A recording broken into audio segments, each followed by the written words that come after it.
If we want this country to be number one, that we have to vote yes. I believe the will is on this side of the aisle, and I send a challenge to the other side of the aisle. There is no reason not to vote for this bill. Thank you very much. I yield the floor. The Deputy Democratic Leader. Let me thank the Senator from California for her presentation, and as she talked about her wonderful hometown of San Francisco, one of my favorite cities outside of Illinois, I thought about my most recent trip there to that Golden Gate Bridge and the wonderful work that's been done on the Presidio. What a tribute it is to that beautiful part of our country, that the investments are being made now so that people can enjoy them, and it was just filled with people. Bicyclers, runners, and walkers, and families, and tourists, and everybody. And it's an indication to me that if you build it, they will come. And in this situation here, I couldn't help but reflect as you went through the litany of all the great achievements in America over the last 60 years from the viewpoint of infrastructure. And you think back to President Eisenhower and the big debate that was on then about the interstate highway system. Was it going to be bonded or paid for with taxes? And it went back and forth. It ended up with a bipartisan agreement, and thank goodness it did. We need that kind of bipartisan agreement right here. Were it not for the interstate highway system, your state would be much different today. So would mine. And thank goodness 60 years ago, a Republican president and a Democratic Congress reached an agreement. It can be done. Because the Democrats didn't say, well, you know, if Eisenhower gets this, people are going to think better of him. They thought better of the nation, and that was a commitment that made a difference. Thank you for telling us the story. I appreciate it. Mr. President, what if I came to the floor today and said I've got a new law that I want to introduce? And here's what it says. If you stop a motorist across America, anywhere across America for speeding, reckless driving, driving under the influence, you can not only arrest that motorist, you can arrest the child in the back seat. You can tell that child in the back seat, maybe 2 years old or 5 years old, you have to pay a price because your parent broke the law. People would laugh me out of the Senate chamber. That isn't right. It isn't the way we handle justice in America. You don't impose a penalty on children because of the wrongdoing of their parents. Keep that in mind for a moment, because I want to tell you a story. A story that goes back 10 years in Chicago, Illinois, when a Korean-American woman called my office in Chicago and said, I have a problem. Actually, I have a good thing to tell you, she said. My daughter, who is graduating from high school, is an accomplished concert pianist. She's gone through the Merit Music Program in Chicago, a wonderful program that allows kids, not from the wealthy families, but kids from families in lower income groups, a chance to own a musical instrument or take musical lessons and see if they can thrive, and they do. 100% of them, 100% of them go to college. So her daughter was one of them, a concert pianist graduating from high school, and her mom said, she's been accepted at the Juilliard School of Music in New York. We can't believe it. She said, I run a dry cleaners. My daughter's going to the best music school in America. And the Manhattan Conservatory of Music has also accepted her. And she sat down and she was filling out the application, and she came to the box which said nationality and citizenship, and she turned to her mom and she said, USA, right? And her mom said, you know, we brought you here when you were 2 years old from Korea, and we never filed any papers.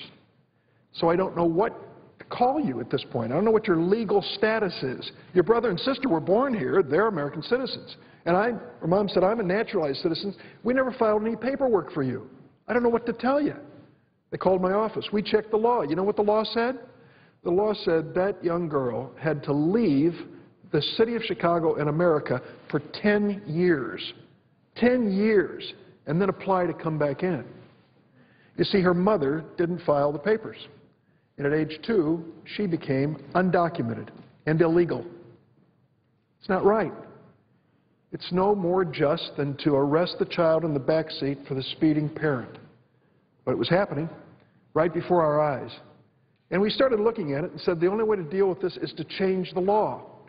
And here's what we said. If you came to the United States as a child, under the age of 16, as a child, if you finished high school, and if you had no problems, no significant criminal record, we'll give you 2 chances to become a legal person in America.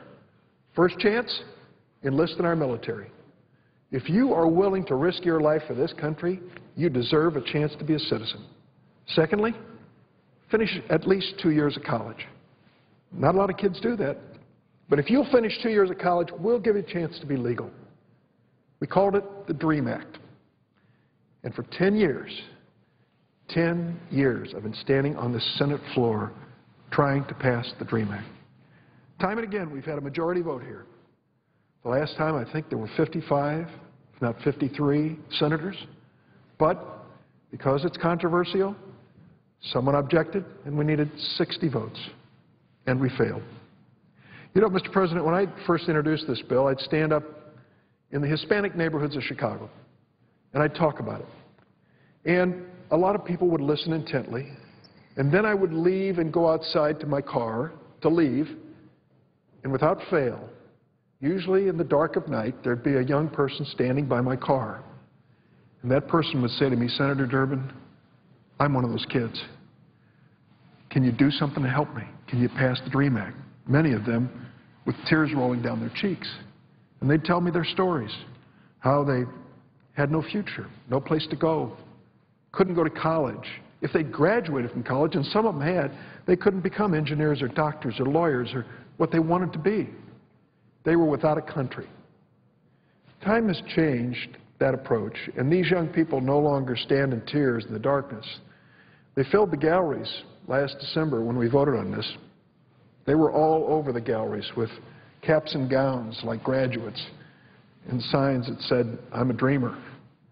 And they waited and watched, and the bill failed. It broke my heart, and many of them left in tears. But they're standing up to tell their stories now, and some of them are brave enough to stand up and let America know who they are and why they should have a chance. And I think they deserve a chance. Let me tell you right off the bat, I have a conflict of interest on this bill. And I guess senators in this time of ethical consideration should confess and make public their conflict of interest. See, my mother was an immigrant to this country.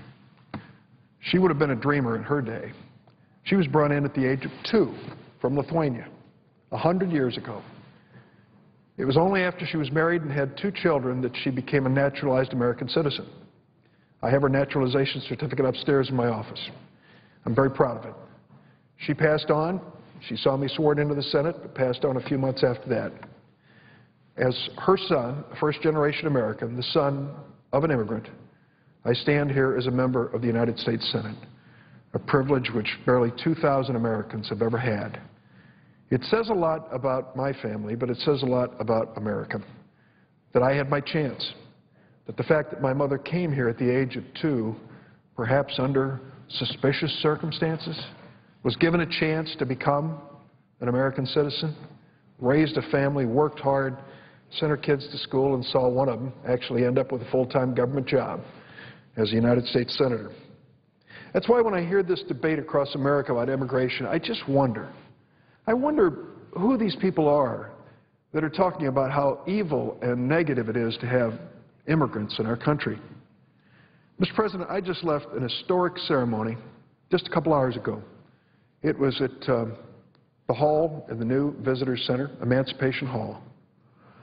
I couldn't believe my eyes. It was a special congressional gold medal honoring those Japanese Americans who served in World War II. And what astounded me was the number that showed up. These are men who have to be in their 80s and 90s who came there to be honored with this congressional gold medal. People of Japanese ancestry whose parents and relatives were often sent to internment camps and asked for the chance to risk their lives and serve America in World War II and ended up being some of our most heroic warriors. I looked at that audience and I wondered if some of the critics of immigration would criticize these men and their families, men who had literally risked their lives, some lost their lives, and many of whom were seriously injured. I am honored serving with so many great people in this United States Senate, but no more than Danny Inouye, who is, in my estimation, a true American hero, a recipient of the Congressional Medal of Honor for his service in the 442nd, and a man who still comes and leads the Senate as chairman of the Appropriations Committee. Here was a person who was frowned on and even spit on for being Japanese at a time when Pearl Harbor was still fresh in the minds of many people. But he said, "Sign me up, put on the uniform, hand me a gun, and I'll die for this country." He risked his life like thousands of others, and I'm glad that this honor was given today. But it's a reminder, a constant reminder, that we are a nation of immigrants. We are a diverse nation, and it is in that diversity we find our strength. We come from so many different corners of the world, and we come to America to call it home. These children are in that same position. And when I see the argument being made in Arizona and Alabama, the anti-immigrant argument being made, I'm thinking to myself, they're ignoring the reality. And the reality is the diversity of our nation is its strength. The fact that we come from so many different places, drawn and driven to this great country for the opportunity that it offers. The Arizona law that was passed last year requires police officers to check the immigration status of any individual they have, quote, reasonable suspicion that may be undocumented. Under this law, any undocumented immigrant can be arrested and charged with a state crime solely on the basis of their immigration status, if they did nothing wrong. And it's a crime for a legal immigrant to fail to carry documents proving their legal status at all times in the state of Arizona. It doesn't sound right to me in this nation of immigrants. Last year it was Arizona. This year it's Alabama. Alabama Governor Robert Bentley signed HB 56. Alabama's immigration law requires police officers to check immigration status of any individual they suspect is undocumented. Any undocumented immigrant can be arrested and charged with a state crime. Legal immigrants must carry documents proving their legal status at all times. Mr. President, it's wrong to criminalize people based solely on their immigration status. That is not the way we treat immigrants in our country, and that's not the way our criminal justice system should work. It's not right to make criminals of people who just go to work each day, cook our food, clean our hotel rooms, and care for our children and parents. It's not right to make criminals of those who worship with us in our churches, synagogues, and mosques, and send their children to school with our own kids. I think about this, and I think about what a blind eye some of the backers of these laws must have when they walk into a restaurant in a major city and don't look up and notice who's cooking, who's cleaning the dishes, who's taking care of their parents at the nursing homes, who just cut the grass at the golf course. Many of these people are undocumented. We know it, but we're not calling for them to leave. They're serving us, right? No. With these laws, we're just condemning those in similar status. Here's the reality. Criminalizing immigrants will not help combat illegal immigration. Law enforcement doesn't have the time or resources to become the immigration office of America. That's why the Arizona Association of Chiefs of Police opposes the Arizona law. It makes it more difficult for them to keep people safe. Not easier, more difficult. Immigrants will be much less likely to cooperate with police who could arrest them on the spot. Alabama's law goes even further. Most contracts with undocumented immigrants are declared null and void, including, for example, rental agreements and child support agreements. Schools have to check the immigration status of every student and parent and report it to the state. Schools are authorized to report students and parents they believe to be undocumented to the federal government. I'm concerned about the use of our schools in enforcing immigration laws. The Supreme Court's made it clear that it's constitutional to provide elementary education to children and not discriminate based on their immigration status. The Education Department of our federal government has warned states, including Alabama, not to use education as a device to exclude those students who are otherwise eligible to be taught. Mr. President, it's good to tell these stories. It's good to speak to these issues. But what I found over the years, and I'm sorry it's been years, I wish we'd have passed this long ago, that the best way to tell the story of the DREAM Act is to tell the story of the Dreamers. Let me tell you a couple at this moment. The first is about Amanda Urichurtu. Here's Amanda, this pretty young woman. She was brought to the United States at the age of 10. She lives in Tuscaloosa, Alabama. When Amanda first arrived here, she didn't speak a word of English. She sent me a letter about what it was like. And here's what she said. I remember how frustrating it was in school because I had no clue what was going on. But I told myself that all the frustration and fear should be blocked and I should concentrate on learning English. Some people made fun of the way I talked, but that helped because it made me work even harder to try to assimilate. Little by little, I worked with my accent to the point that it's hardly noticeable. There's Amanda. When she started high school, she decided she knew what she wanted to do with her life. She wanted to serve in the U.S. military. She was number 5 in her high school class. She was a member of the National Honor Society, and she, listen to this, she received the Daughters of the American Revolution Award at her high school. Amanda overcame great obstacles and wants to be part of America's future. She's asked, when she wrote to me, if I would tell her story and let those who hear it know that Amanda wants to serve in the U.S. military. But under our law, she can't. She's undocumented. If the DREAM Act passed, she'd have her chance. Here's another story. Another lovely young lady, Carla Contreras, brought to the United States at the age of 3. Today, Carla is 16. She lives in Pelham, Alabama. She's a sophomore in high school, leader in the Alabama Dreamers for the Future, an organization of students similar status in her state. Her dream? To become an attorney. Her family's considering moving to Washington State because of this new Alabama law, this anti-immigrant law. Here's what she said, what Carla wrote to me. I've never really lived anywhere besides Alabama. I've been here practically all my life. Alabama is my home. Carla sent me a powerful essay about the Alabama immigration law. She said all that people want is a better future, a job to maintain them in an average way, a place they can call home with no fear of being kidnapped by a drug dealer, a place where they're not afraid to walk out in their yard. It's so hard for me to see how these things could be a crime in anyone's eyes. The law, this Alabama law, is putting children in fear for their parents. Now tell me, who on earth would want to purposely frighten a child?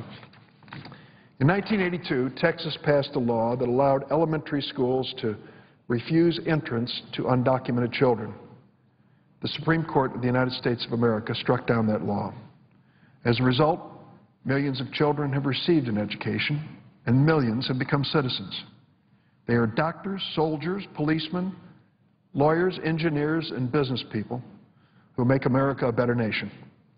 Imagine what would have happened if the Texas law had been allowed to stand. Incidentally, that's exactly what Alabama wants today. Alabama should know, every state should know, that no state is above the law, no state is above the findings of our Supreme Court. The American people have a right to be frustrated. Congress has repeatedly failed to fix our broken immigration system. The casualties, many are young, dreamers that I've talked about today, and many have been around many years and still live in the shadows and live in fear every single day. Mr. President, we are a better nation than that. We are a nation of immigrants, a nation of justice, and a nation that can find its way to give an opportunity to young people who every day that they've attended school stood up, put their hand over their heart, and pledged allegiance to the only flag they've ever known. They are asking for a chance to be part of the future of America. I urge my colleagues on both sides of the aisle to help me pass the DREAM Act. Mr. President, I'd like to ask that the statement I'm about to be made be placed at a separate place in the record. Without objection, so ordered. Mr. President, we had a meeting this morning with economists from labor and business, and they came and talked to us about what's going on with the American economy. Nothing that they said was a great surprise, but it sure was troubling. 1/5 of all men in America currently out of work. Just a few years ago, it was 1/20. Since 1969, there's been a 28% decline in purchasing power of the average working family. Even though they're working, they've fallen behind. The level of fear and anger in our country is growing. We've had slow growth rates, slow economic growth rates, and we're facing some serious issues. The U.S. today has the same number of jobs that it had in the year 2000, 11 years ago, but we have 30 million more Americans in 2011 than we did in the year 2000, but we have the same number of jobs. Now, we can lament this, we can read about it and say, isn't it a darn shame, or we can do something about it. Fortunately, for those of us who've been elected to this chamber, we have a chance to do something. In fact, that's the reason we were sent here. People didn't send us here to give inspiring speeches. They sent us here to solve problems, to make life better for America, to make this a stronger nation, a secure, safe, and stronger nation. We have that power to do this, and the question is whether we will. I can tell you that many people argue that the President's efforts to get this economy moving have failed. I couldn't disagree more. I've been around Illinois, and I've taken a look at what we have built in America with the stimulus funds. It's impressive. In my home state, it's impressive, not only in terms of infrastructure, but helping businesses get started and to succeed. Douglas Holtz-Eakin is the president of the right-leaning American Action Forum. He's Senator John McCain's top economic advisor during John's 2008 presidential campaign. In the Washington Post on Sunday, he said, "The argument that the stimulus had zero impact and we shouldn't have done it is intellectually dishonest or wrong," end of quote, from a conservative, Republican-leaning economist. He knew the stimulus helped. America would have been in a deeper hole today had we not acted to reduce taxes and to help build America in ways that will serve us for generations to come. We know now that we need to do more. Tomorrow, we're going to give our colleagues in the Senate a chance to join us in making that happen. We're going to try to move this country forward by putting people to work building things that count. Highways and bridges at airports and schools, community colleges, and things that will serve us for years to come, creating thousands of jobs all across America. We know that the stimulus bill did that. The Department of Transportation estimates that $48 billion in transportation funds put 65,000 people to work on 15,000 projects. I just saw one last week. It's the new Intermodal Transportation Center in Normal, Illinois. It's amazing. Right there next to the Amtrak station, they have built an intermodal center which has kicked off a renaissance in downtown Normal, Illinois. Restaurants and a brand new motel that I stayed in, a Marriott, all sorts of shops and a lot of activity, and it's focused on the centerpiece, now under construction, soon to be completed, of this intermodal center, paid for by the same stimulus funds that many come to the floor and question or mock. This multimodal center is a centerpiece for the growth of a great town in the Midwest. The rail service, incidentally, of that Amtrak station is being funded with $1.1 billion in high-speed rail grants that were part of the stimulus as well. We didn't just build the buildings. We're putting down new rail with concrete to make sure that people have a safe, secure, and faster ride. The station's built with $22 million in Tiger Grant funds through the same Recovery Act. These investments are doing great things for Normal, for Illinois State University that is there, and the mayor of Bloomington, who's right next door, came over to say that he agreed too. Now, the Peoria Airport's another story. They've just completed a brand new airport terminal. It is beautiful. $6.4 million in federal stimulus funds going right into Peoria, creating jobs in Peoria, building an airport for the 21st century. 120 workers were at the building, at work building this terminal. Good pay, good benefits, jobs right here in America. The Inglewood Flyover Create project in Chicago is going to eliminate the biggest railroad bottleneck in the Midwest. It'll mean that goods and passengers move more quickly through that great city to their destination. And it's going to put hundreds to work for this construction, and it came right out of the stimulus package. I listened earlier when Senator Feinstein talked about choices that we have to make in this country. I think the choices are pretty clear. We know what China's doing. If you go to China today, you will see building cranes in every direction. She talked about a 375-mile underground subway system. When I was there, they talked about 50 new airports they're going to build in the next 5 years that can land every Boeing aircraft. They are building the ports the airports, the roads, and the railroads to compete with us in the 21st century. And what are we doing? We are locked in a partisan debate on the Senate floor where we can't get one Republican vote to support the President's jobs bill to create jobs building America's economic future. Not one. Why? I'll tell you why. Let's get down to brass tacks. The Republicans say we cannot vote for any bill that raises taxes. Well, the President's jobs bill, the part we're going to bring, does raise taxes. And here are the taxes that are raised.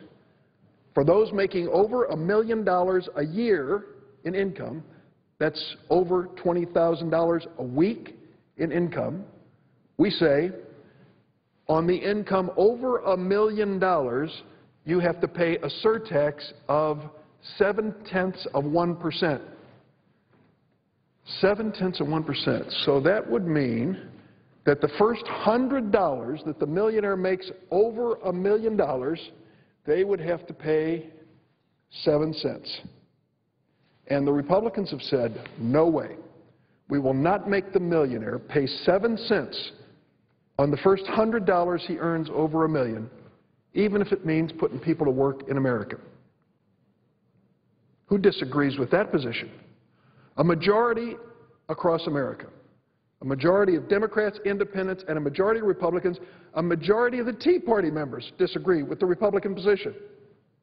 But not a single Republican has broken ranks yet to join us in a bipartisan effort to put Americans back to work and pay for it by having the wealthiest, the most well-off in our country, pay 7 cents on $100. Well, to me, that's not too much to ask. I would ask that and more of those who have been blessed with a comfortable life and a good income and a nice home and no worries. For them to pay a little more so America can get moving forward and we can reduce this unemployment rate isn't too much to ask. It's what we were sent here to do. I encourage my colleagues to join us. Let's get together, if we can, in a bipartisan basis tomorrow and pass this portion of the Jobs Act and put America to work. Incidentally, at this point, the Republicans have produced no jobs bill. They have no ideas. They are, as we are united in fighting this recession and unemployment, they are united in opposing anything proposed by President Obama. I don't think that's the way we need to operate. Thank goodness when President Eisenhower built the interstate system with a Democratic Congress, a Republican president and a Democratic Congress looked beyond the next election into the next century and what America needed. I yield the floor. Mr. President. Senator from Wyoming is recognized. Thank you, Mr. President. Mr. President, the October 2011 issue of the AARP Bulletin, one that I received in the mail, it contains an interesting opinion piece, and it was written by the Senate Majority Leader, Harry Reid. It's right there, front page, Senate Leader Reid. And his opinion piece is titled, "The Health Care Law is Already Working." Well, I come to the floor, Mr. President, as I do from time to time, to give a doctor's second opinion. And I have a second opinion today about the piece in the AARP paper. I find the title, the choice of the words, "The New Health Care Law Works," I find those ironic, especially as the American people continue to express negative views about President Obama's health care law. So I come to the floor as a physician who's practiced medicine in Wyoming, taking care of Wyoming families for a quarter of a century, to talk about the health care law and to talk about health care in America. What we see, Mr. President, is a growing majority of Americans want to see the entire law repealed and replaced with patient-centered reforms. Now, don't take my word for it. Let's look at the facts.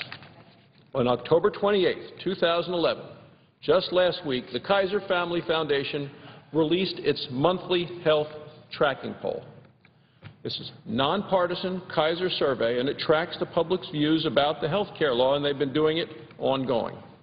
Well, the results this month are truly astonishing. About half of all Americans have an unfavorable view of the health care law. Overall favorability of the health care law stands at just 34%, an all-time low. The number of individuals who view the health care law very favorably stands at 12%, an all-time low. The number of people who think that they will personally be better off due to the health care law stands at 18%, an all-time low. The number of individuals who think that the country as a whole will be better off due to the health care law stands at just 28%, an all-time low. Approval of the law among Democrats dropped 13 percentage points to an all-time low. Mr. President, these results make it clear that the new health care law does not work. 19 months ago, Senator Schumer, my colleague, the senior senator from New York, claimed on NBC's Meet the Press that, quote, as people learn about the bill, and now that the bill is enacted, it is going to become more and more popular, close quote. Well, the President and Washington Democrats miscalculated. They made numerous promises to the American people, and they said we need to act fast. We can answer questions later. They asked the American people to trust them.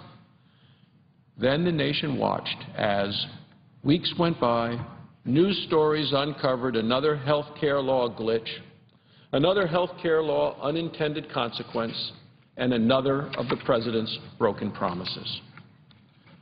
Seniors all around the country know that the President's health care law took over $500 billion from a broken Medicare program, not to save Medicare, but to start a whole new government spending program for someone else, not for seniors.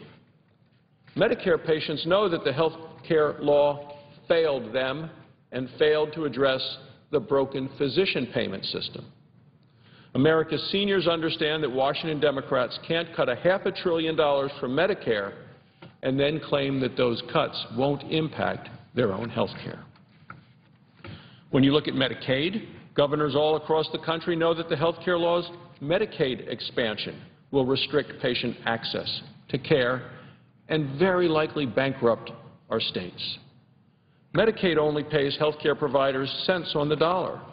That's why about 40% of physicians don't accept Medicaid patients.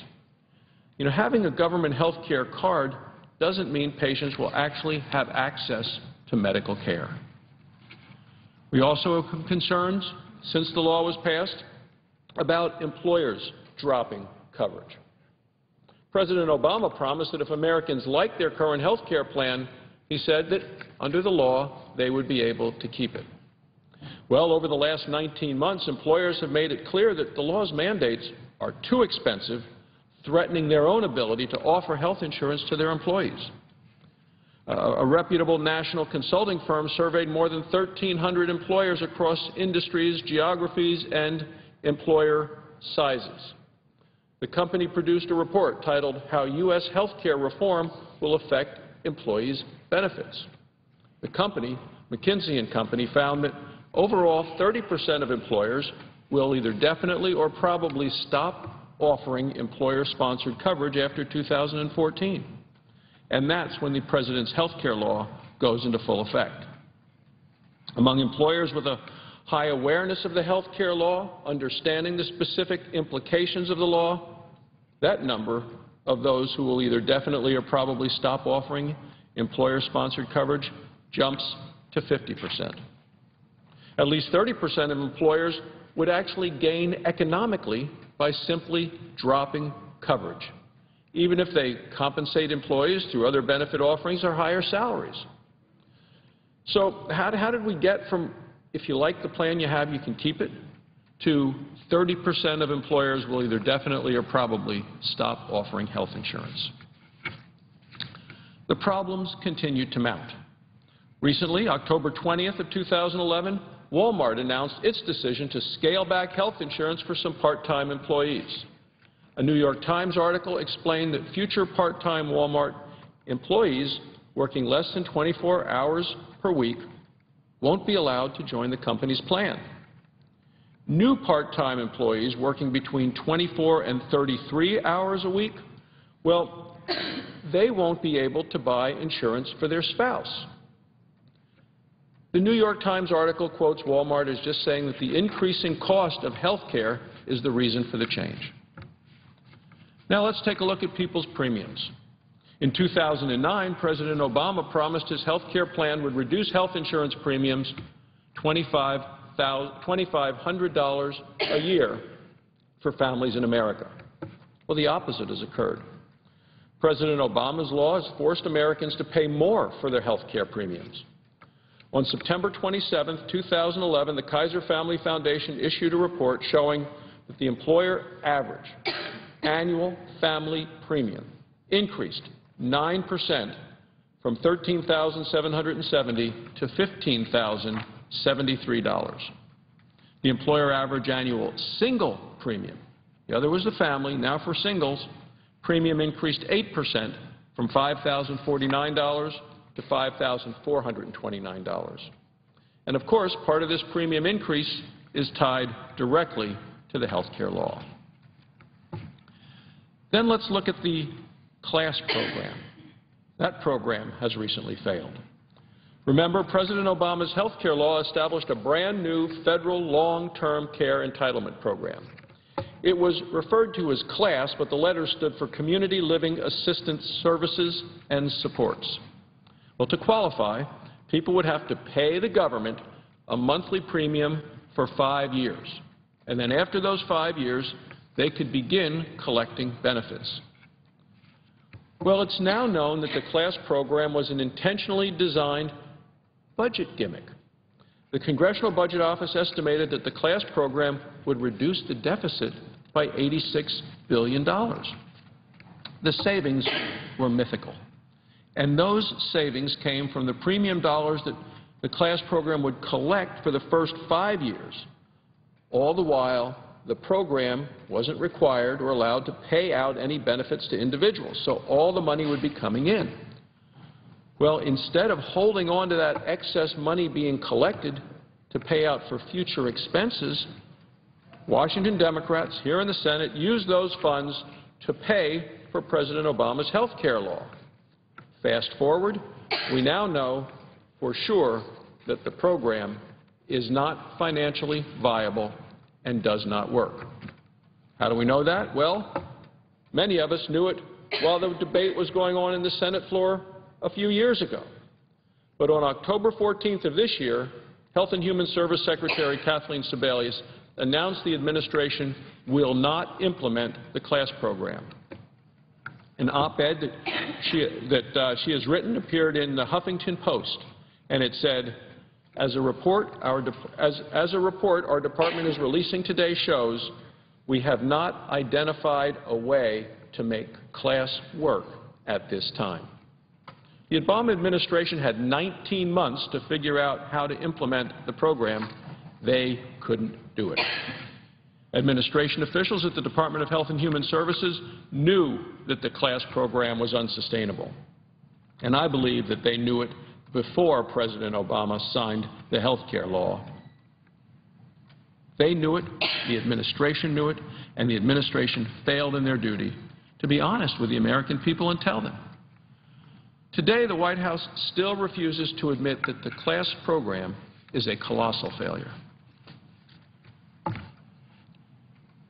In the middle of last month, October 17, 2011, White House spokesman said, repealing the CLASS Act isn't necessary or productive. What we should be doing is working together to address the long-term care challenges that we face as a country.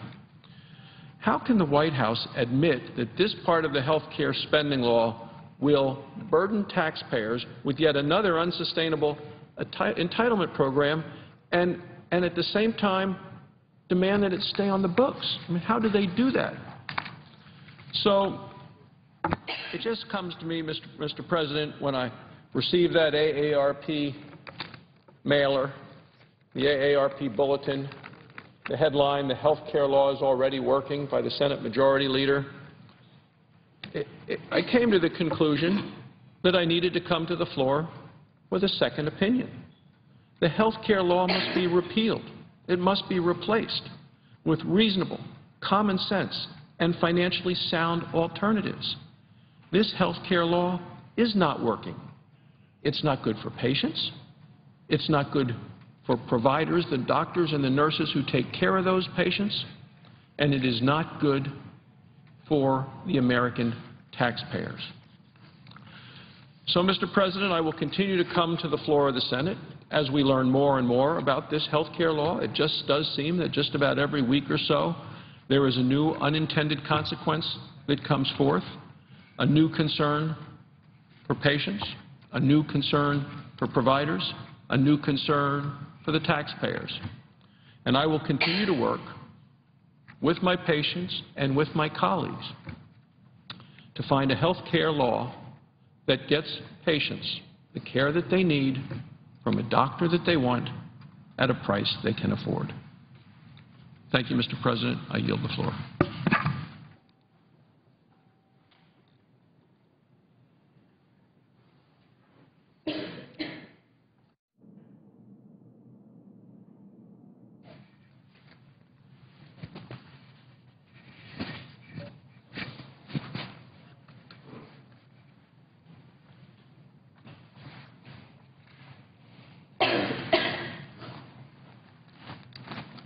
Mr. President.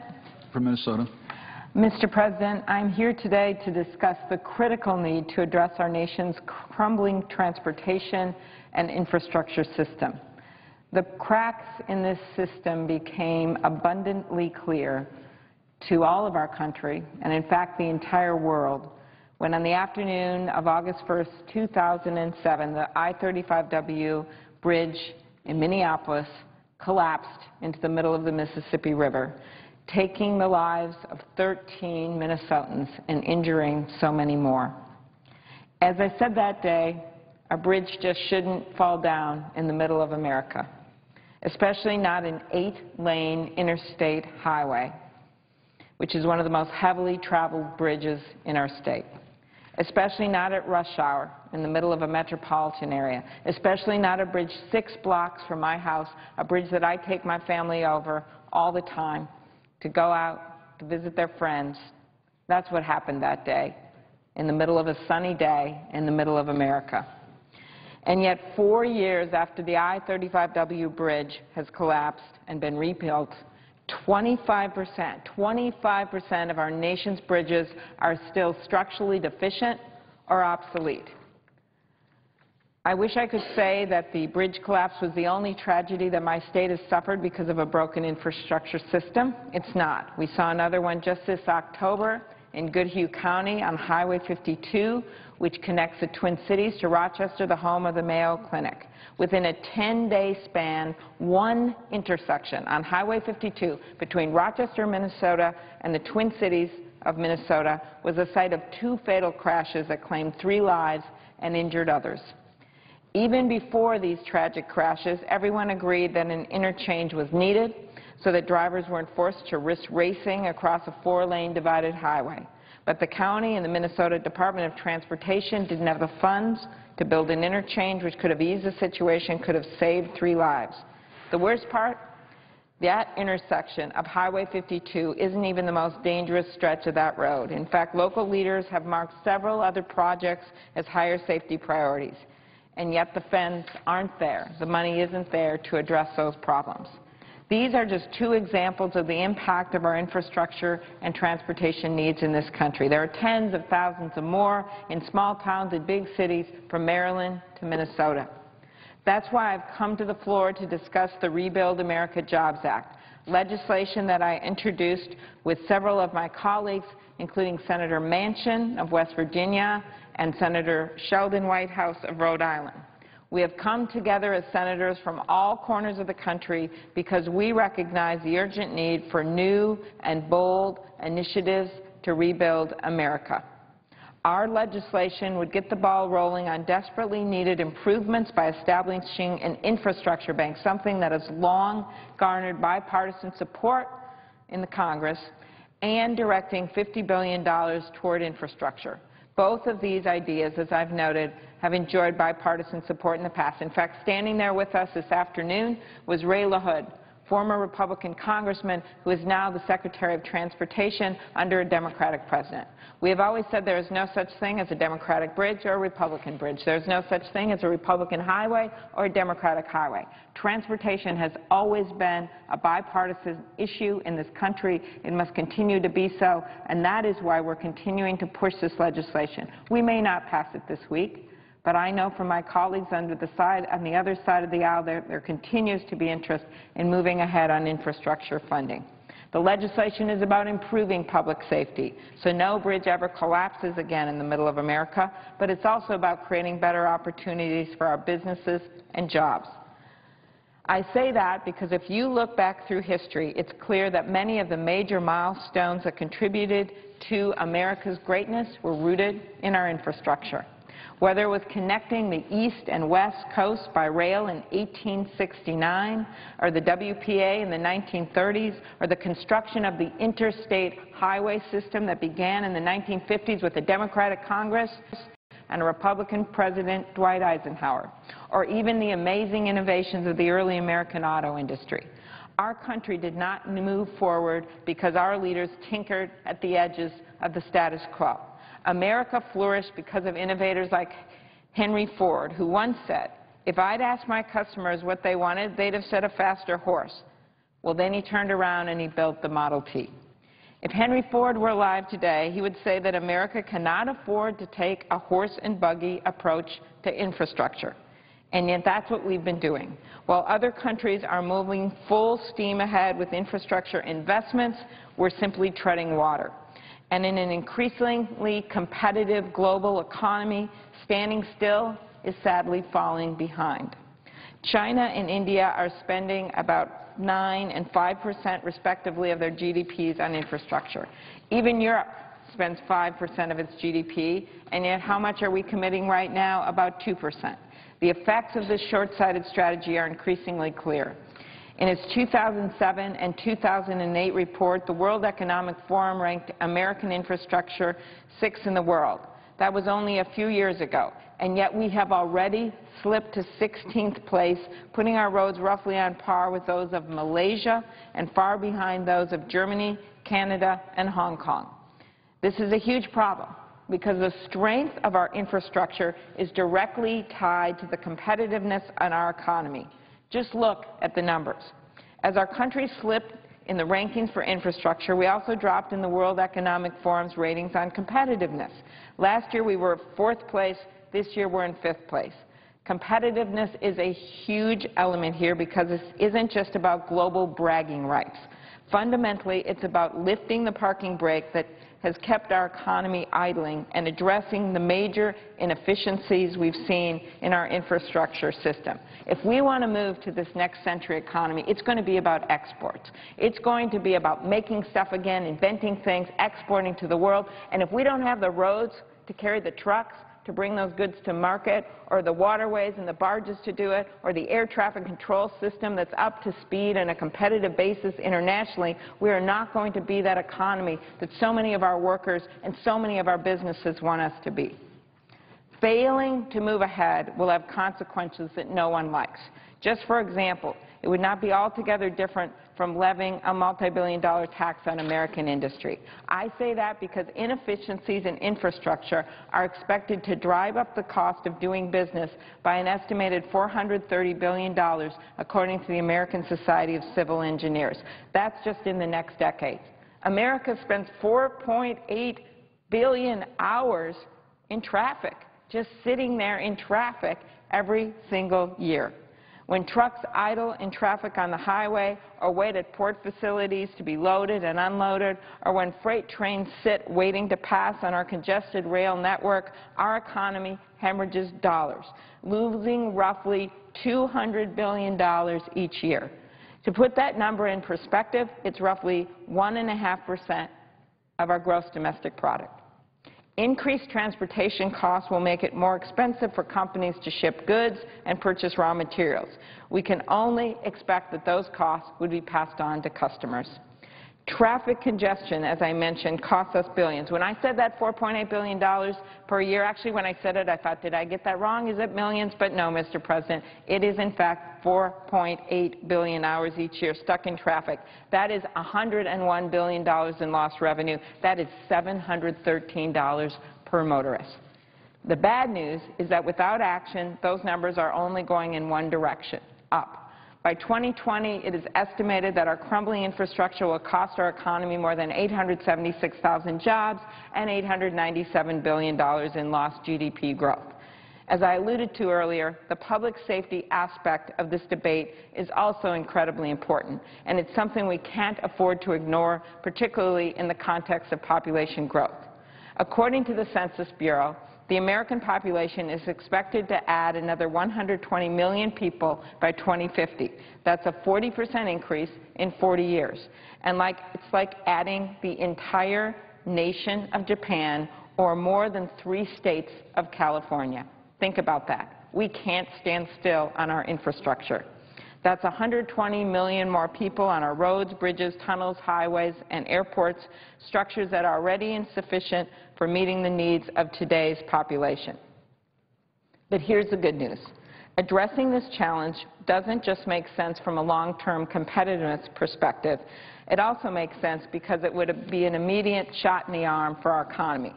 We're still looking at an environment where too many Americans are out of work or have seen their hours cut back. And people that have taken it the hardest are people in the construction industry. In construction, the unemployment rate now is 13.3%, more than 4 points higher than the national average. The Rebuild America Act will help to get these workers back on the job. Here's how we'll do it. First of all, we'll need to be making smarter decisions to stretch our transportation dollars further. This is a compelling case for public-private partnerships. We all know government can't do this alone. Public-private partnerships for private sector jobs. That's why the Infrastructure Bank, part of the Rebuild America Jobs Act, is so important. The America Infrastructure Financing Authority would provide loans and loan guarantees to finance projects that would otherwise be too expensive for any one city, county, or even a state to accomplish on its own. The bank would serve as an incentive for the creation of public-private partnerships and the mechanisms necessary for repaying loans once the projects are completed. This will help ensure the quality of projects, too, because no private firm is going to invest in a project that is likely to fail. The Infrastructure Bank would allow state transportation departments to move more projects off the books and to tackle other critical needs.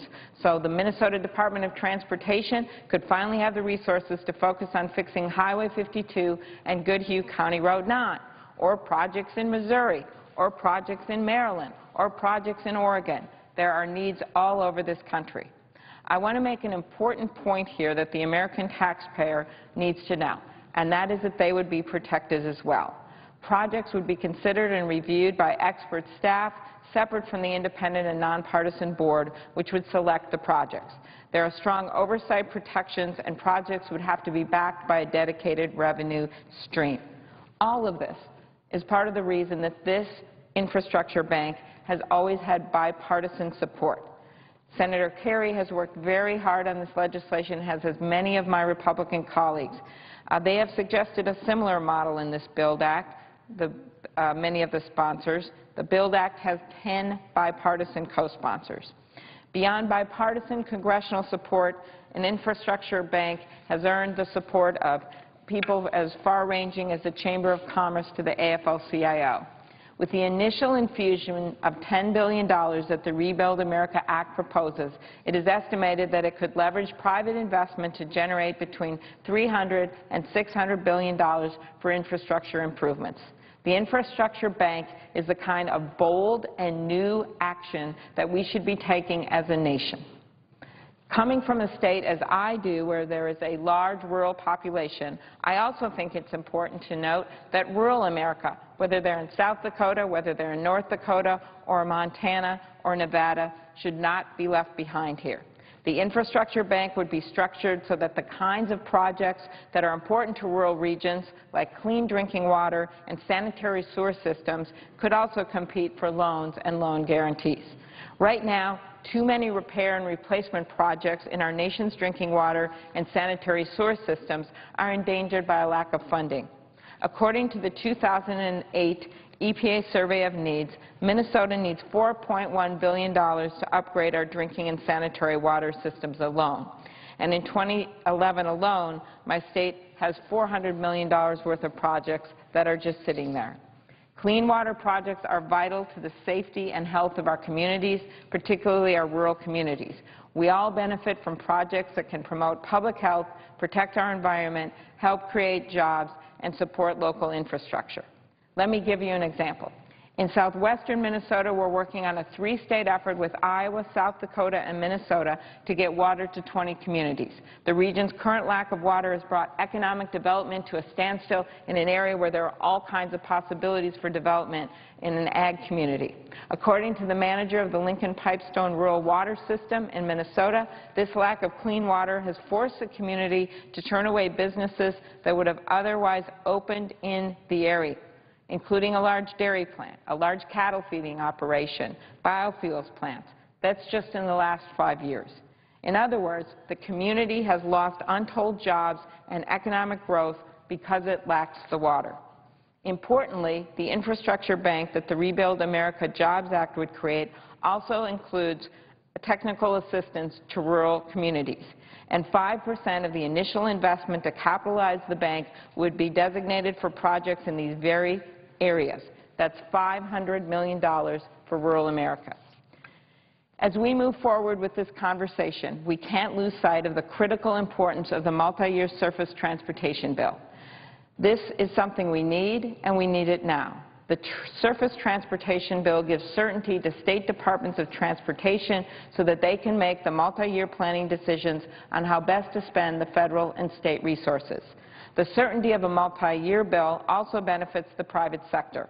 Once states know how much they can put towards infrastructure projects, then they can begin contracting with companies, private companies, in engineering, design, and construction.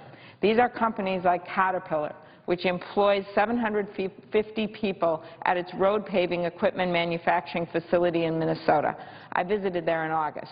Caterpillar's employees are the kind of people who are out there on the front lines of American industry. They are people that make the slogan, "Made in America," not just a slogan, it's real. And they depend on the certainty that only a multi-year transportation bill provides. We have an opportunity to give them that certainty.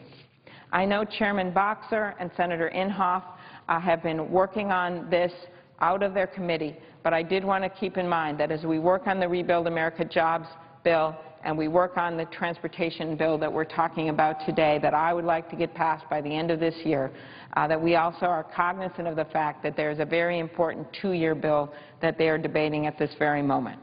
When we look at the state of our nation's infrastructure, there's no escaping the fact that we are far from where we need to be. Our 21st century economy depends on a 21st century transportation network. It's just that simple. Fixing our infrastructure is one of the best possible ways to strengthen our nation's most basic foundation, the channels we use for everything from commerce and exporting to emergency management and disaster response. But I also believe it's about bringing America back to the brass tacks. We know we have to do something about our debt, and I personally believe we can get there with a balanced approach, with spending cuts and looking at closing some of these loopholes. But even then, we must focus on what will move our economy forward in the long term. We simply can no longer base our economy on being a country that just simply churns money and shuffles paper, simply being a country that consumes, that imports, and spends its way to a huge trade deficit. That has not worked. What we need to be now is a country that makes things again, that invents things, that exports to the world. And the only way we're going to make that happen if we have the roads and the bridges and the rail and the barges and the airlines to carry these goods to market. That's what this is about. We cannot put it off any longer. We must move forward now in a bipartisan manner to get this done for our country. I urge my colleagues to support this bill. Thank you very much, Mr. President. I yield the floor. Mr. President. The senator from Missouri. Mr. President, I rise today to speak on this infrastructure jobs bill, and actually I think my good friend from Minnesota has done a great job of explaining why we need to be focused on infrastructure. I think if I was going to summarize my comments as they might compare with hers, would be that we need to be focused on the longer-term problem. We certainly do have a committee that's working on a 2-year bill, and here we're spending time today talking about a bill that I think is likely not to happen. And even if it did happen, would it be better than a 2-year bill? Of course not. Does it do anything better than the traditional infrastructure focus of the country that included communities and cities and states instead of federal bureaucrats? Of course it doesn't. And we need to be focused on the right thing, Mr. President, at the right time. The top concern on American minds today is righting our nation's economy, of having an economy that creates private sector jobs. And while we take different approaches to addressing this, I think the Congress is genuinely united in understanding what the goal should be. We just have such a difference of opinion as to how to get there.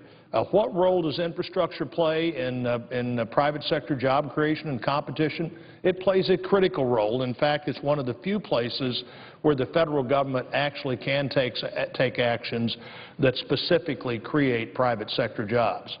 Roads and bridges are maintained and kept clean and kept open and supervised by state and local authorities, but they're built by private sector contractors. So that's a good thing, and the question is, what is the best way to get there? Unfortunately, we're 2 years removed from the expiration of the last surface transportation bill. We're talking in the Transportation Committee, I'm told. I'm not on that committee, but I know that Chairman Boxer and the ranking Republican, Mr. Inhofe, are talking about how you can have a 2-year extension, another 2-year extension of that bill. It's unfortunate that we're not talking about the 4 or 5 or 6-year surface transportation bills that we've traditionally talked about, because that's the kind of time it takes to really make a project that matters work. We've been holding the surface transportation bill together with duct tape and super glue for a couple of years now. And the last time we did this in September, we extended that bill for 6 months.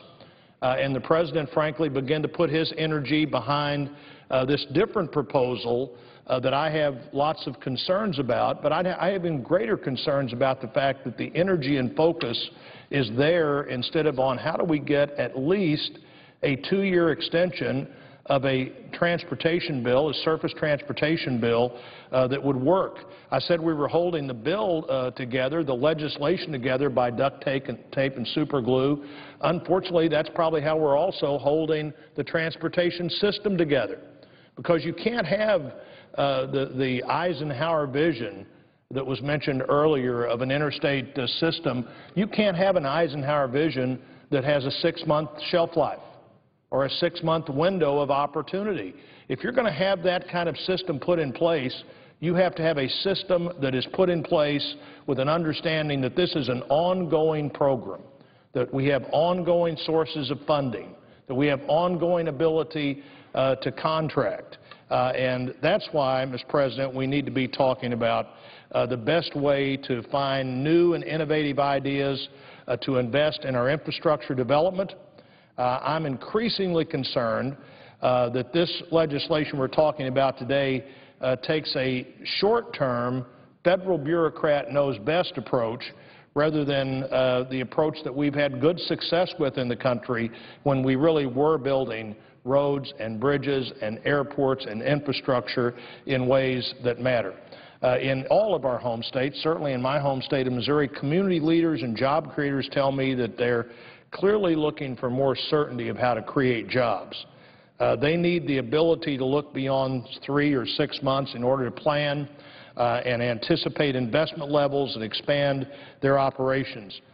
We need to make smart investments in our nation's infrastructure so that people who build infrastructure can look forward with certainty, and communities who are dependent on infrastructure can look forward with certainty.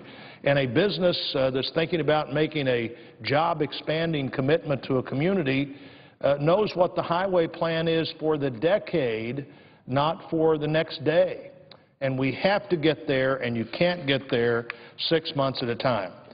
This piecemeal approach, including the continuing resolution and the so-called stimulus bill and other things that postpone our efforts for communities to really get funding, the whole idea of an infrastructure bank that would go for projects that had some ability to pay for themselves. And when you ask questions about that, nobody knows what that means. Nobody knows why. If these things have ability to pay for themselves, states could bond them out tomorrow. If you have a revenue stream that will pay off the building of a bridge, if you figured out how to create that revenue stream, states could issue that bond right now. The only reason to have a federal infrastructure bank is because the infrastructure bank is insolvent and not planned to be solvent, and only the federal government can give it the credibility it needs so it could ever possibly be used. But that's not the long-term solution to infrastructure. As we've witnessed in recent months, the President's idea of a jobs plan is apparently focusing on holding press conferences in front of bridges. He had one just today to sell the idea that another stimulus bill will create more jobs. Now, how does the President ever expect shovel-ready projects to get to be shovel-ready? They only get to be shovel-ready if you have a lot of time to plan, and you know what the funding source is, and you know how you're going to not just start the project, but complete the project. Bridge replacement and major infrastructure investments and projects are critical, but if this bill does become law, 10% of the money the Congressional Budget Office estimates would be spent between now and September 30th of next year. So this is no economic recovery plan, and it's also no long-term highway plan. 10% of the money spent in the next 11 months is not what it takes to get this job done. And, of course, 50% of that, of all the money, would be spent by the Federal Highway Department rather than allocated, as we've allocated federal highway money since the 1950s, back to the states with incentives for them to match that money and to do the best they could to really have a fair distribution of highway and surface transportation money across the country. These piecemeal solutions won't work. There are many examples of communities that are facing challenges, and they want to know how that question is going to be met. In Washington, Missouri, not Washington, D.C., but Washington, Missouri, there is an 80-year-old bridge that goes across the Missouri River, and it needs to be replaced. And it's needed to be replaced for some time now. But are we going to let the President of the United States decide if that's the bridge we replace or not? There's some things that the President should decide. You know, the President is without any question in the best position to decide what is the best way to go into Abbottabad and get Osama bin Laden. The President is not in the best position to decide where the bridge is going to be built between Kentucky and Ohio. Now, I know he likes to give that example a lot because the Republican Senate leader's from Kentucky and the Republican Speaker of the House is from Ohio, and he says we need a bridge between Ohio and Kentucky. That may actually be true. But the President of the United States is not the best person to solve that problem. The best people to solve that problem are the people in Kentucky and Ohio who get their gas tax money, their transportation money, and whatever kind of funding we can figure out meets the needs of the future, and say, here's our 10-year plan, here's how we're going to fund our 10-year plan, and we're going to spend, in year one, we're going to do the bridge planning for which of these bridge possibilities we need, and in year two, we're going to plan the bridge we decided we need, and in year three, we're going to build the bridge. And maybe by year 6 or 7, somebody's using the bridge.